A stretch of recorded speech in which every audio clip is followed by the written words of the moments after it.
Thank you, man. Okay. Good, it's fun to see you. This is almost the 30th anniversary of a moment in time.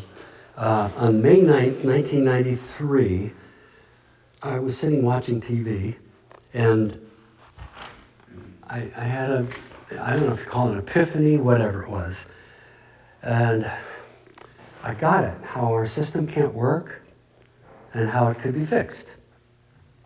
And to my embarrassment, I turned to my wife and I said, Jean, that chair's going to be famous. I don't think it will be anymore, but I just really thought this was the thing. This is what we need.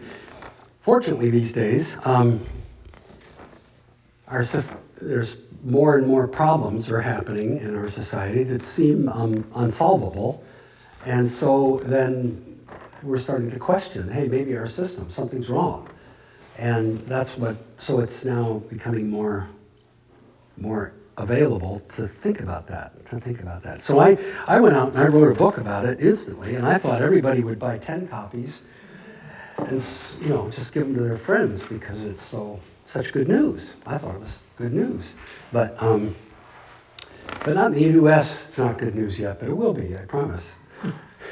So let's just talk about some of these big monster problems. And I wanted to talk about, like Gil was saying, I did write this book, and if you get to the place of curiosity and you promise to at least read the first chapter, please do take a book. Yeah, and this is the Center for Wise Democracy we are now orienting toward a project to just do this. So if you also find yourself excited, I'll tell you one thing about it, the book, is that when I wrote the book, I thought it required to transform the system a constitutional amendment. You'd think that to change the system, you needed to change the system, but it isn't working out that way. It's really, I think we can just do this. And so it can be just us, or a few of us, whatever. With money, with media support, with, a few things like that.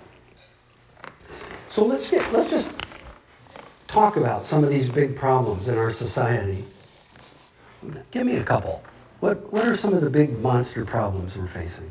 Gun control. Guns, what? Gun control. Guns, yeah. I'll write it however you say it, gun control. Yeah, others? Poverty. Poverty, yes.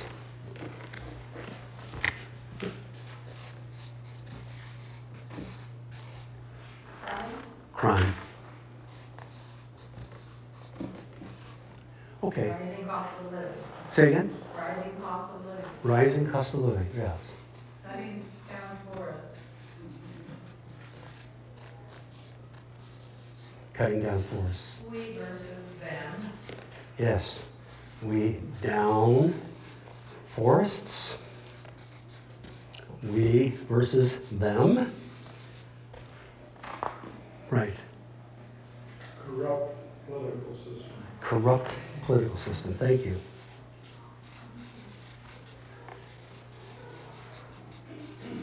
Climate change. Nice. Climate change. Racism. Racism. Misinformation. Misinformation. Beyond all that, it's working. What'd you say? Other than that, yeah. Okay, this is good. This is what we're talking about. Now, the good news. Well, let me just keep going on this. For each one of these, and I'm just pretend these are all lined up out here. For each one of these, there's solution approaches. Right? I mean, for gun control, okay, you demonstrate in the streets, and you go, lobby your congressman, and you, whatever, I mean, you're just, there's all these, our system offers solution options. But they're blocked. Not really working, are they? Kind of bad. And that's really true with the poverty. Same thing. We have a hierarchy. People How do we deal with poverty? Okay, we got some homeless people. We'll go build little shelters for them and take care of, offer people food, make sure they have enough people to eat stuff. But right now, I know that there's a movement in Congress to reduce the benefits to people that are in the edge of poverty. And so these are blocked. They're blocked. They're good solutions. Our system offers these solutions, and they're not really available. I mean, we can still do them, and then we can do education, and we can do new technology, like with different kinds of. Wait, there she is. Hi, Jen. So anyway, so we have these impossible-seeming problems. I call them monsters. The rising cost of living, cutting down the forest, the we versus them. That's huge right now. The corrupt political system. All these are, I guess. Climate change, racism, misinformation. We can't even go to on truth. Can't even figure it out. Now, one of the things I did was I started some teaching seminars. I was fascinated by. How many here think human creativity exists? Good, we're all on it. Okay, so it always seemed to me that we would apply human creativity to these big, impossible-seeming problems. Seemed like that would kind of be the natural thing to do. And so I got interested in how is it possible to start getting creativity involved in these slums rather than this fight that we've got. That's our system. And I started teaching seminars on how to facilitate a process so that you could solve impossible to solve problems. And one thing I came to is this realization that there's different kinds of thinking out there. We have been trained in a certain kind of thinking, which is great. It's rational. We're trying to be logical. We're trying to put away our feelings. We don't want our feelings. We put those away and try and be neutral, objective.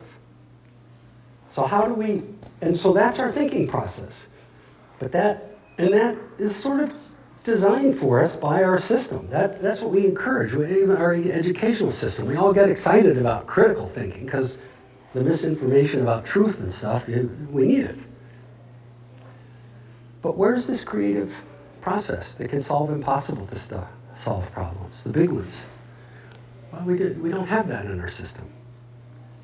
In fact, I don't think there's any collective thinking process in our system. It's just special interests doing battle. And that's by design. That's the way it's set up. And it was a brilliant move, I think, in the 236 years ago. We had,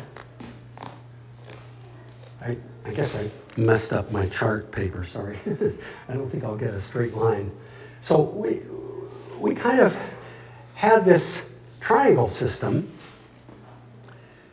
that kind of was how life worked. I mean, that's how the church worked. That's how we had the king. This is supposed to be a crown. And we all knew this system.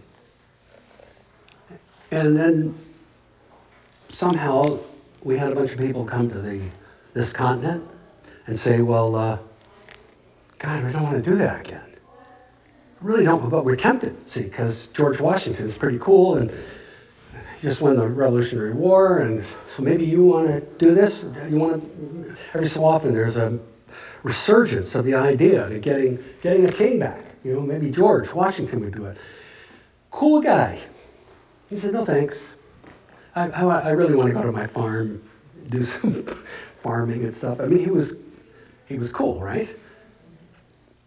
And so then there's this Constitutional Convention. It was really after the war they started having problems. They thought they could just be free. See, just be free. Everybody go do your thing.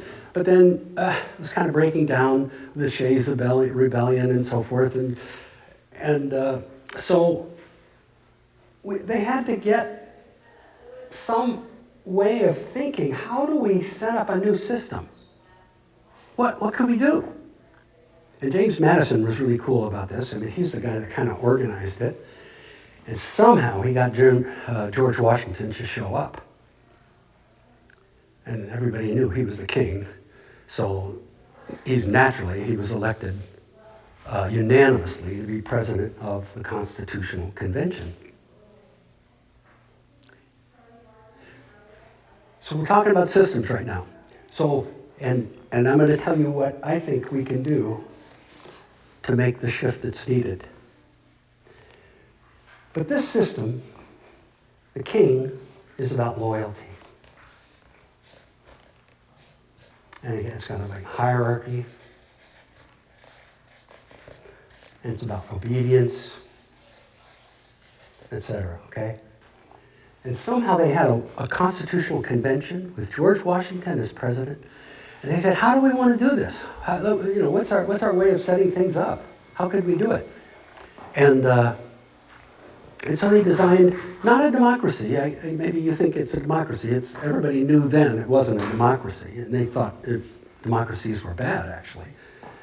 They set up a constitutional republic.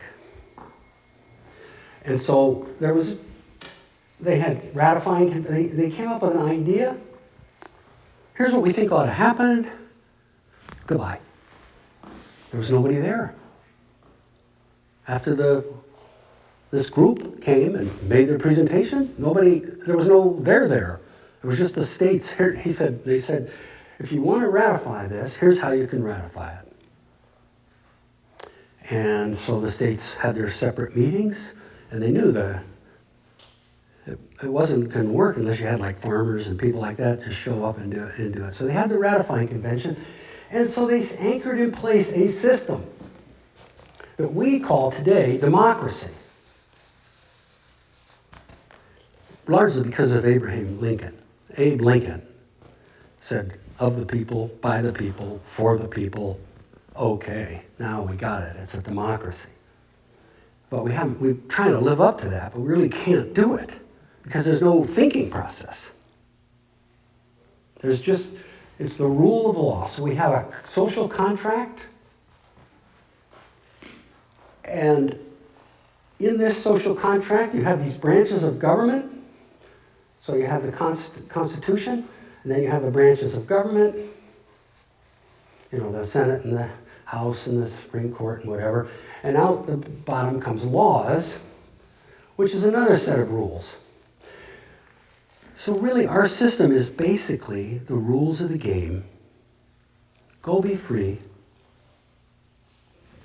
No collective thinking. Just go be free. And we have these special interests that compete. And they get to make the laws. However, whoever wins makes the laws or gets the right person elected or whatever. So the missing ingredient here, something that's absolutely critical, is there's no collective thinking. It's a machine. It's supposed to be on automatic pilot. It's just go. And then you just be free, everybody be free, maximize your own well-being, which is like profits for corporations now that corporations are people or persons. So we're kind of screwed here without any collective thinking. We are on the Titanic, heading for an iceberg. Everybody sees it, more and more. And all we can do is vote every 4 years, or we got a few levers, or we can take care of the homeless, or we can try and smooth over the symptoms of the problem. Right? I mean, the problems are really deep, but all we can do is smooth them over because there's no collective thinking process. And in fact, the founders, 230, of course, they didn't think this was going to last. They assumed there would be more constitutional conventions, there'd be thinking. No, there's no thinking. We took what they got, and now we're in it. And so even though we're headed for this iceberg, there's no way to deal with it. How do we get this collective thinking, the missing collective thinking process, so that we can keep the same box, but we need the collective thinking process somehow. It needs to involve all of us. It needs to have creativity. It has to have our emotions a part of things. There has to be, this is kind of a we the people thinking process, which is kind of what happened here. When this group came up with a solution, what we call the Constitutional Convention says, here's what we think you ought to do. Now ratify it. And it was a struggle, it was a battle. They were pretending to do parliamentary procedure. They were pretending that this was a voting process. But everybody knew we had to have everybody. We had to have all the states, we had to have all the delegates, we had to have all the people. It's the only way this works. So they're doing, parliamentary procedure, but George Washington was a cool dude, man. He stayed with the process. He shared this process to help make sure that everybody got to unity or near unity. So there really was, in the beginning of the document of our Constitution says, we the people do ordain and establish this blah, blah, blah. What's we the people is like a new invention.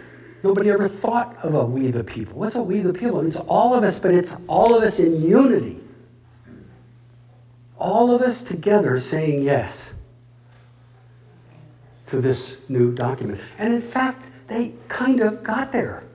Because now, okay, I have to back up, because we didn't have women, we didn't have Native Americans, we didn't have, blacks, we didn't, okay. But of the enfranchised group, they did a miracle, okay?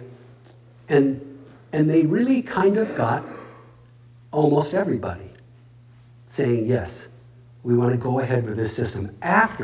So the founders said, here's what our plan is. And then they had the ratifying conventions. And the farmers and the people said, yeah, that's great, but what? What do we need? What's missing? What did they say? You remember? We need a Bill of Rights. So James Madison said, okay, by God, I'm going to go back there and I'm going to make sure, if you elect me back into the Congress, I'm going to make sure that Bill of Rights happens. And he did. So and after the Bill of Rights happened, everybody, you couldn't find anybody that wasn't saying, yeah, let's go try this system. Kind of in a new world, huh? So they had that we the people process that we need today to get things started. It's just that you and I were born into a system that doesn't do that. There's no creative thinking process. There's no collective we the people anymore. And so how do we get that to happen? Well, I think there's an easy way to do that. And it really boils down, or the secret, the magic sauce, is the kind of thinking. If you and I can facilitate a group or people to think not in the normal discussion, analysis, rational thinking way, but in this creative, collaborative way where we're facing something that seems impossible and we're having breakthroughs and shifts and we're reaching unity like they had. If we could do that, well, gosh, we don't need I thought an amendment of the Constitution was needed, and I'd love to have one, maybe the last step instead of the first step, but I think we can just set this in motion. I wanted to tell you a story also. Are you tracking? Seems like you are. Yeah. So I want to tell you a story I created at the beginning of the book that it's a story you've already heard, but I'm adding things. So it's the story of the blind man and the elephant, and I know that's not very woke to say that, but bear with me. The blind men show up. They come to an elephant, and one of them encounters the leg, and I'm going to add something here. It's bouncing up and down. Oh, there's a problem here. What do we do? Well, it's destroying the vegetables, so we start working on that problem. And the other one, there's a snake out there, the thing, and that's destroying the trees and the fruits and whatever. So we have to do something to work on that, make sure that problem gets solved. And then we have something with the elephant moves and the wall knocks things over and things. So we have to do something to affect that too. But you come along and you see, hey, it's an elephant. Now, you have an idea. They're dealing with these impossible to solve problems, right? And you come along and you say, hey, gosh, what? Let's just get some hay and we'll put it over here. See, kind of encourage the elephant to go this way. Well, these guys have already got their PhDs and their studies and so forth. They're already working on these problems in different fields. And what do they think of this idea? They think it's the dumbest idea anybody's ever thought of. Obviously, you don't know about the problem because you're trying to put hay over there in the corner. It's just really ridiculous. But if you and I can make that hay happen, not only do we have a possibility of solving all those problems at once, but we have a possibility of being in a new system altogether because we're in relationship to this beast that we could have a relationship with. And all kinds of new things could happen with that. So I call it a wholution. It's not a solution, it's a wholution. In other words, it's for the whole mess. And that's what I'm saying it has to happen. We have to find a wholution for our system. And I've got one in mind. I think it's possible. So how do we facilitate this thinking process, this collective thinking process, put it in place so that we get the same result? One is solve all the problems, or a way to solve all the problems, a thinking process to solve all the problems by moving the elephant. And the other thing is a new system. And I call it, the political part, I call it wise democracy. And the economic part, I call it to-beism, because I already have the URL, that's why. To-beism, yeah. I've decided that all economic systems need an ism at the end. If you don't have an ism, nobody recognizes it as an economic system, like feudalism or socialism or capitalism or whatever. So you got to have an ism, and it's not any of those. In other words, what we're going to do is we're going to think and figure out what we want and then direct government and the economy to help us get what we want. That would be more like democracy, right? And this will be inclusive, be all of us. It needs to be all of us. It can't just be a few. It has to be, and the key model of change is to facilitate. So this isn't a bottom-up change, necessarily. It's sort of, well, it's both. It's both bottom-up and it's top-down in a way. But the real deal is it's facilitative. So when you facilitate a meeting, somehow everybody in the room is now thinking at a higher level. And maybe you didn't even ask permission to raise everybody's thinking level. Maybe you just started facilitating. And people like it. It's better. Not so much conflict. We're getting somewhere. It's more fun. In fact, I got a call today from one of my people, Robert, who's coming up here soon. Robert is a former climate scientist. He says it's so much fun to facilitate because they're so grateful to use dynamic facilitation. So that's what we need, is to facilitate by you. So if you do a room, you're facilitating a room, and everybody's at this higher level. I don't even know if they have Radio Shack anymore, but if we go down to Best Buy, I guess, and get an amplifier, we could do that for a bigger system, and maybe do that for a nation. We could facilitate a nation to be in this higher quality conversation. And that's the missing piece. We've got to have it. We have to have collective intelligence. We can't carry on with our model of how thinking goes that was designed right after the scientific revolution. It was designed, it can't work. And the only thing we got is laws. I mean, who would think, let's see, we're going to talk about abortion. We're just going to go back and forth saying pro-life, pro-choice, and we're just going to keep trying to build more power and get our way and over the other guys. Of course, they're going to get pissed off, the losers, and they're going to fight back. Is that our thinking process? Hello? Can't do that way. We have to have a thinking process. And we don't need anybody's permission. We can just set it up, make it exciting and fun.